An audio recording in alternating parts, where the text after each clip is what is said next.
Hello students, स्वागत है आप सभी का आज की हमारी नई क्लास में। तो स्टूडेंट्स, आज की हमारी क्लास है कक्षा 10 गणित और इसकी प्रश्नावली 5.2 का प्रश्न नंबर 12 से आगे को आज की क्लास में हमने हल लिया है। तो आइए स्टार्ट करते हैं।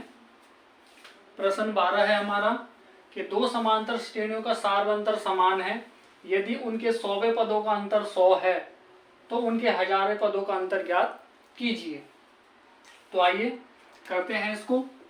तो सबसे पहले हम क्या करेंगे, यहाँ पर मानेंगे दो श्रेणी दी गई हैं जिनके सार्वंतर समान है। तो माना पहली श्रेणी यानी एपी का प्रथम पद हमने A1 मान लिया तथा दूसरी श्रेणी का दूसरा पद उसका प्रथम पद हमने माना A2। चूंकि हमें दिया है प्रश्न में कि दोनों श्रेणियों का सार्वंतर समान है, चूंकि सार्वंतर समान है तो इसलिए पहली श्रेणी का जो सार्वंतर है उसको हमने D1 माना, बराबर होगा दूसरी श्रेणी का सार्वंतर D2 और बराबर D आ गया। तो अब हम पहली श्रेणी का 100वां पद ज्ञात करेंगे। तो इसलिए पहली जो समांतर श्रेणी है हमारी, पहली श्रेणी का 100वां पद क्या हो जाएगा हमारा A1 प्लस यहाँ 100 आ जाएगा क्योंकि n का हम 100वां पद निकाल रहे हैं, -1 इंटू D1 यानी nवें पद से इसको थोड़ा सा हल करेंगे तो A1 प्लस यहाँ से आ जाएगा 99 D1। इसको समीकरण 1 मानेंगे। इसी प्रकार से दूसरी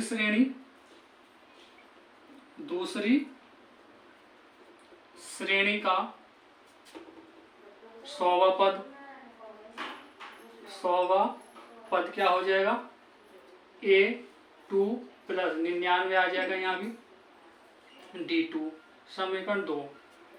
अब समीकरण 1 और समीकरण 2 का यहाँ हम अंतर दिया है कि इनके 100वें पदों का अंतर 100 है। तो प्रश्न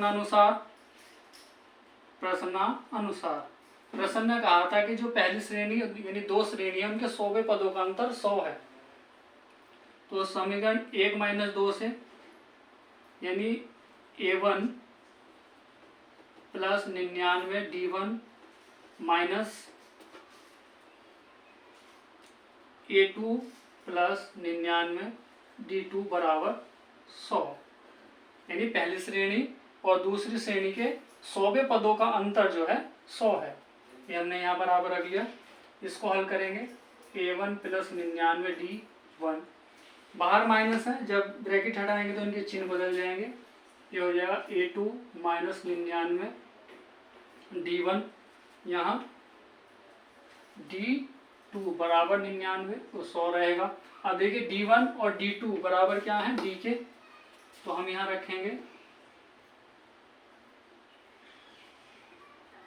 99 D हो जाएगा माइनस A2 माइनस ये भी 99 D बराबर 100। ये माइनस ये प्लस घटाने पर 0, ये बचा A1 माइनस A2 बराबर 100। इसको समीकरण हम मानेंगे 3 मानेंगे। अब इसी प्रकार से हम क्या ज्ञात करेंगे, इनके 1000वें पदों का अंतर क्या होगा, हमसे पूछा गया है। तो पहले हम इनका 1000वां पद ज्ञात करेंगे। अब हमें ज्ञात करना है 1000वां पद दोनों श्रेणी का। तो पहली श्रेणी का 1000वां पद, पहली श्रेणी यानी एपी का 1000वां पद क्या हो जाएगा A1 प्लस 1000 माइनस 1 यानी D1। इसको हल करेंगे तो A1 प्लस यहाँ से 999 D1। इसको समीकरण मानेंगे आगे 3 4 मान लेंगे तथा दूसरी श्रेणी का 1000वां पद ये हो जाएगा A2 प्लस ऐसे ही इसको हल करेंगे तो आ जाएगा 999 D2, समीकरण 5। अब हमें इनका अंतर निकालना है, तो समीकरण 5 में से समीकरण 4 को घटाने पर A2 plus 999 D2 minus A1 plus 999 D1 बराबर क्या आएगा, ये हमें ज्ञात करना है। A2 ऐसे रहेगा प्लस 999 D2 माइनस, ये बाहर माइनस से चिन्ह बदल जाएगा। अब D1 और D2 आपस में बराबर थे, तो यहाँ हम क्या रखेंगे, D रख सकते हैं माइनस, A1 ऐसे रहेगा, यहाँ भी D रख सकते हैं। अब ये माइनस है और ये प्लस है, घटाने पर 0 हो जाएगा, तो यहाँ से बचेगा हमारा A2 माइनस A1। अब देखिए समीकरण जो हमारी 3 है, वहां से इसके स्थान पर हम क्या रख सकते हैं, 100 रख सकते हैं। तो अतः क्या आया हमारा आंसर, के 1000वें पदों का अंतर भी हमारा 100 ही होगा। अतः दोनों श्रेणियों के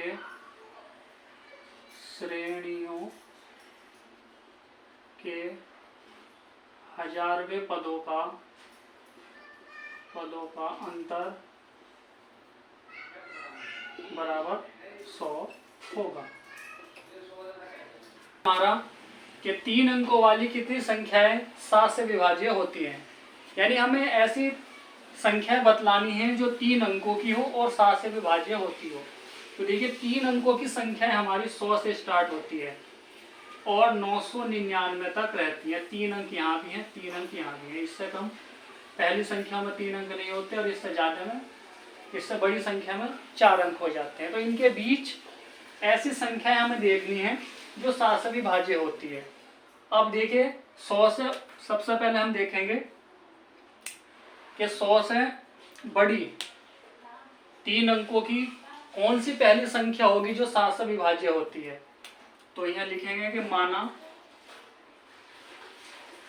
3 अंकों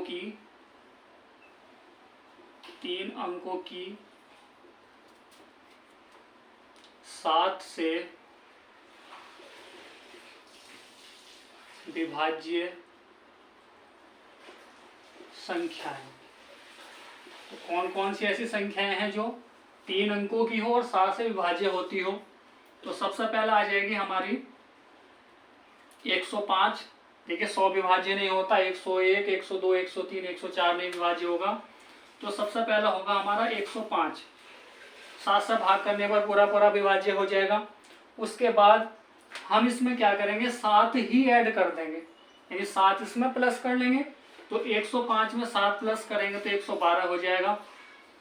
फिर ऐसे ही आगे को 7 हम प्लस करते चले जाएंगे तो 119 हो जाएगा, डॉट डॉट ऐसे ही। अब लास्ट में बचा हमारा 999।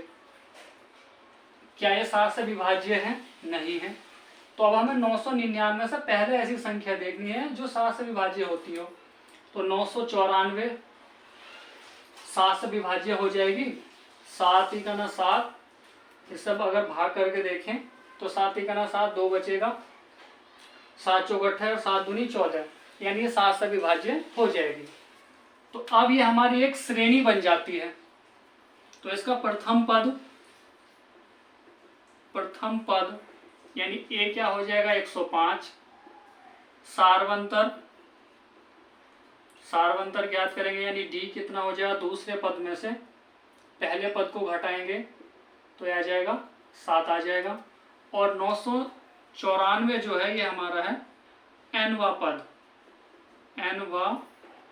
पद, अर्थात an बराबर 994। हमें ज्ञात करना है कितनी संख्या है, यानी पद संख्या निकालनी, n ज्ञात करना है कि कितनी संख्याएं हैं। तो सूत्र लगाएंगे हम यहाँ nवें पद से, क्योंकि nवा पद बराबर होता है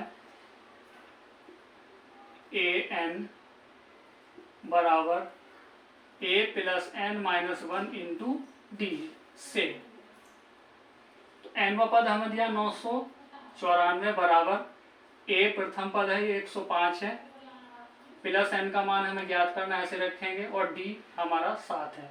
105 का पक्षांतर करेंगे तो माइनस हो जाएगा इधर आकर, बराबर एन माइनस वन गुना 7, घटाएंगे ढाई लेंगे यहाँ से तो 14, 14 में से जाएगा 5 तो 9 बचेगा, 8 और 8 9 में से गया 8, गुना वाला बटे में आ जाएगा, बराबर एन माइनस वन 7 से भाग करेंगे 7 एक 7, 7 दूनी 14 और 7 सत्ते 49, एन माइनस वन को पक्षांतर करेंगे तो प्लस हो जाएगा इधर आकर, बराबर एन, तो एन का मान आ गया 128।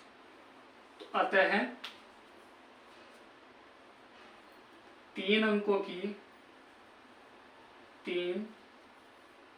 अंकों की 7 से विभाजित होने वाली संख्याएं कितनी है? 128 है। यही हमारा आंसर हो जाएगा। प्रश्न 14 है हमारा कि 10 और 250 के बीच में 4 के कितने गुणज हैं, ये हमें ज्ञात करके लाना है। तो आइए करते हैं बिल्कुल आसान तरीके से। तो 4 के गुणज पूछे गए हमसे, 4, 10 और 250 के बीच में। देखिए गुणज क्या होते हैं कि यदि हम 4 में प्राकृतिक संख्याओं से गुना करते चले जाएं और जो भी संख्याएं आएंगी वे हमारी 4 के गुणज कहलाते हैं। या ऐसा समझिए कि 4 का पहाड़ा पढ़ लें, ये 4 से जो संख्या विभाज्य होती हैं वे सभी 4 के गुणज कहलाएंगी। और क्या होनी चाहिए, यहाँ पर शर्त की गई कि 10 से बड़े और 250 से छोटे, यानी 10 और 250 के बीच में। अब देखिए 10 से बड़ा 4 का गुणज क्या होगा? 11 तो होगा नहीं, 12 हो जाएगा पहले तो, क्योंकि 4 से डिवाइड हो जाएगा, 4 तिया 12, फिर 4 चौक 16, 4 पंजे 20, 4 छंग 24, ऐसे ही डॉट डॉट। और लास्ट में क्या हो जाएगा? 250 से पहले 248 हो जाएगा। और ये हमारी क्या बन गई? एक एपी बन गई, यानी समांतर श्रेणी, क्योंकि इनमें सभी पदों में 4 का अंतर है। तो पहला पद हमारा है प्रथम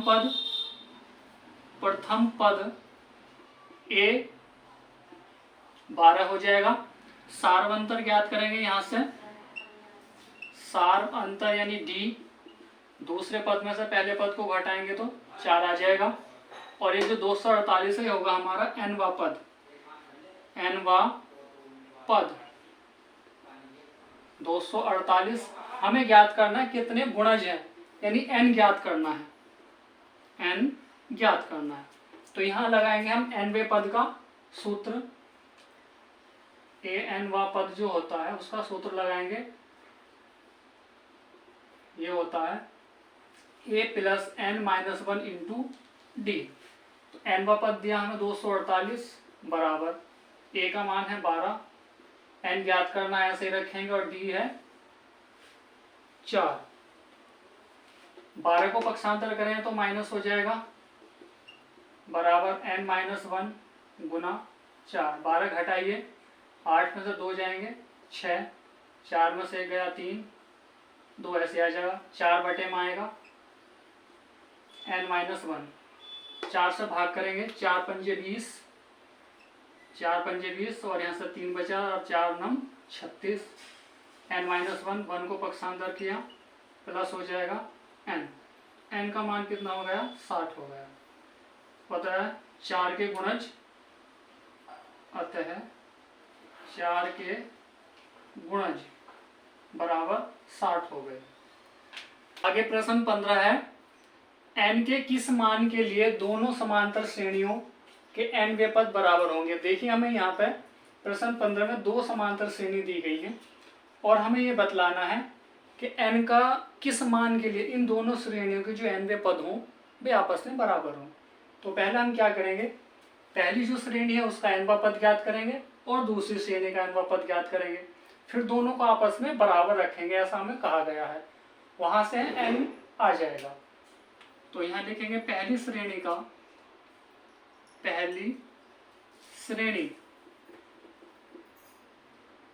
का प्रथम पद a बराबर आ जाएगा 63 और सार्वंतर d आ जाएगा। दूसरे पद में से पहले पद को घटाएंगे तो ये आ जाएगा 2। अब हमें ज्ञात करना है इसका nवां पद, इसलिए nवां पद बराबर a plus n minus 1 into d. तो a का मान है 63, n हमें ज्ञात करना है तो n को ऐसे रखेंगे -1 और d का मान है 2। 2 का अंदर गुना करेंगे तो हो जाएगा 2n माइनस 2, 2 को 63 में से घटाएंगे तो हो जाएगा 61 प्लस 2n। इसको समीकरण 1 मानेंगे। अब इसी प्रकार से दूसरी जो श्रेणी है, दूसरी श्रेणी का प्रथम पद a हो जाएगा 3 और d यानी सार्वंतर ज्ञात करेंगे तो दूसरे पद में से पहले पद को घटाएंगे आ जाएगा 7। तो यहाँ से भी nवां पद ज्ञात करेंगे। दूसरी श्रेणी का nवां पद ये आ जाएगा a plus n minus 1 into D. सूत्र लगाएंगे, a का मान है यहाँ पर 3 प्लस n माइनस 1 ऐसे रहेगा गुना d का मान है 7। 7 का अंदर गुना करेंगे 7n हो जाएगा माइनस के 7, ये आ जाएगा 7n माइनस 7 में से 3 कम करेंगे तो 4 आ जाएगा, समीकरण 2 हो जाएगी। अब देखिए मैं कहा गया कि nवें पद आपस में बराबर हैं। चूंकि देखिए हमें दिया है nवें पद बराबर हैं, चूंकि दोनों श्रेणियों के nवें पद बराबर हैं, तो इसलिए जो पहली श्रेणी का nवां पद आया था 61 प्लस 2n बराबर होगा दूसरी श्रेणी का nवां पद यानी 7n माइनस के 4। अब nn वाले पद एक तरफ और संख्या वाले पद एक तरफ करेंगे यानी 2n माइनस 7n इधर अगर माइनस के हो जाएगा माइनस के 4 और 61 भी इधर आकर माइनस हो जाएगा, घटाएंगे प्लस माइनस हो रहा तो माइनस के 5n यहाँ से हो जाएगा 65 माइनस के 5 बटे में आ जाएगा तो -65 बटा -5। इसको हल करेंगे तो आ जाएगा 13, माइनस से माइनस कैंसिल हो जाएगा और 5 से भाग करेंगे 65 में 13 आ जाएगा। तो है n बराबर 13, n बराबर यानी 13 पद होने पर श्रेणी के nवें पद आपस में बराबर होंगे। यही हमारा आंसर हो जाएगा। 16 है, वह एपी ज्ञात कीजिए जिसका तीसरा पद 16 और 7वां पद 5वें पद से 12 अधिक है। हमें समांतर श्रेणी ज्ञात करनी है। तो आइए करते हैं इसको बिल्कुल आसान तरीके से। तो सबसे पहले हम क्या करेंगे कि मानेंगे माना एपी का प्रथम पद ए तथा सार्वंतर डी है, इसलिए हमें दिया है तीसरा पद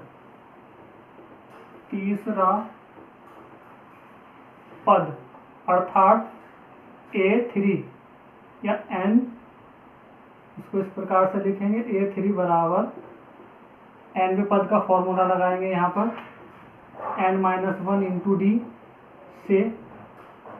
तो तीसरा पद 16 है बराबर a ऐसे रहेगा प्लस n के स्थान पर हम 3 रखेंगे -1 d। 16 बराबर a यहाँ से 2d हो जाएगा, समीकरण 1 मानेंगे। अब हमें दिया है 7वां पद 5वें पद से 12 अधिक है, तो ये लिखेंगे प्रश्नानुसार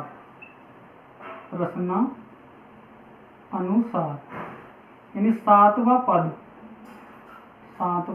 पद बराबर है 5वें पद से 12 अधिक, तो 12 इसमें प्लस करेंगे। तो 7वें पद यानी nवें पद का फॉर्मूला a प्लस n के स्थान पर 7 रखेंगे क्योंकि 7वां पद दिया है।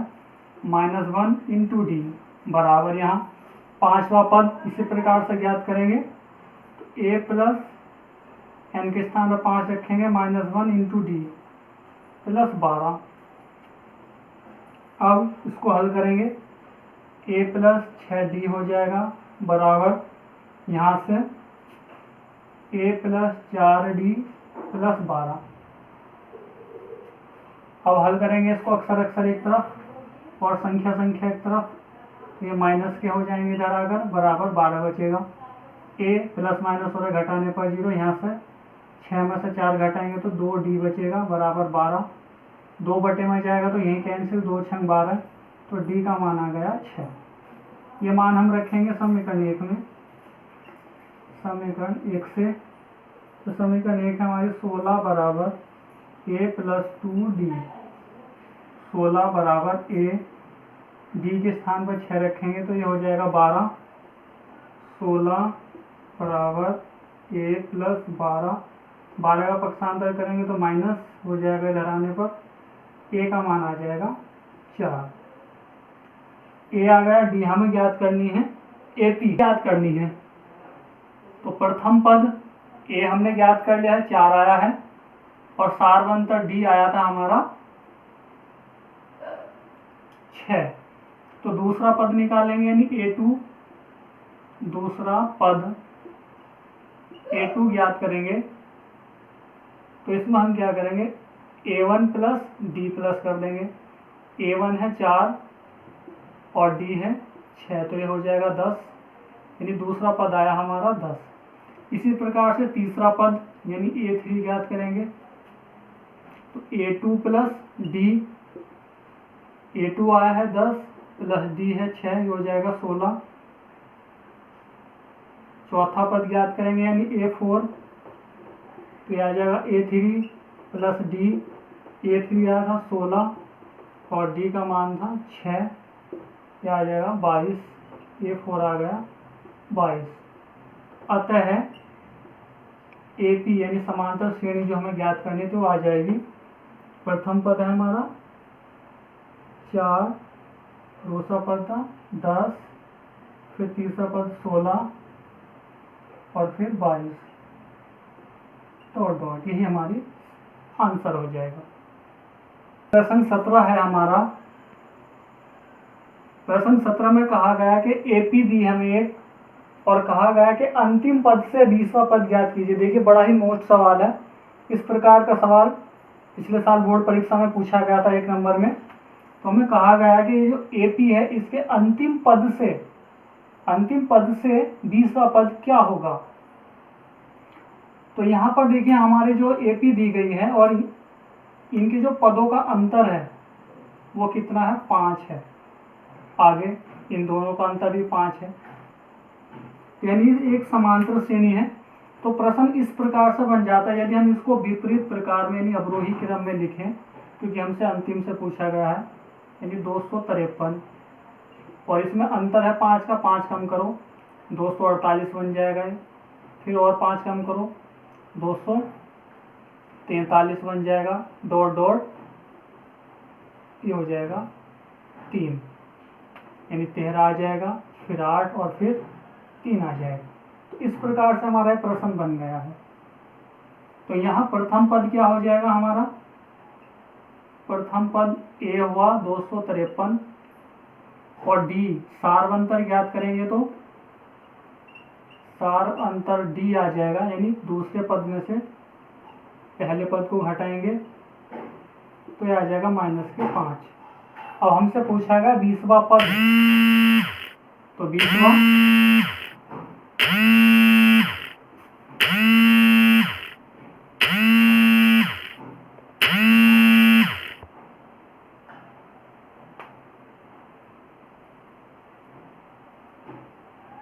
हमसे पूछा गया है 20वां पद, तो 20वां पद हमें ज्ञात करना है। तो n का मान हमारा यहाँ पर है 20, तो 90 पद का फॉर्मूला लगाएंगे, nवां पद बराबर a plus n-1 into d से। तो a का मान कितना है 253, प्लस n का मान 20 है -1 और d का मान है -5।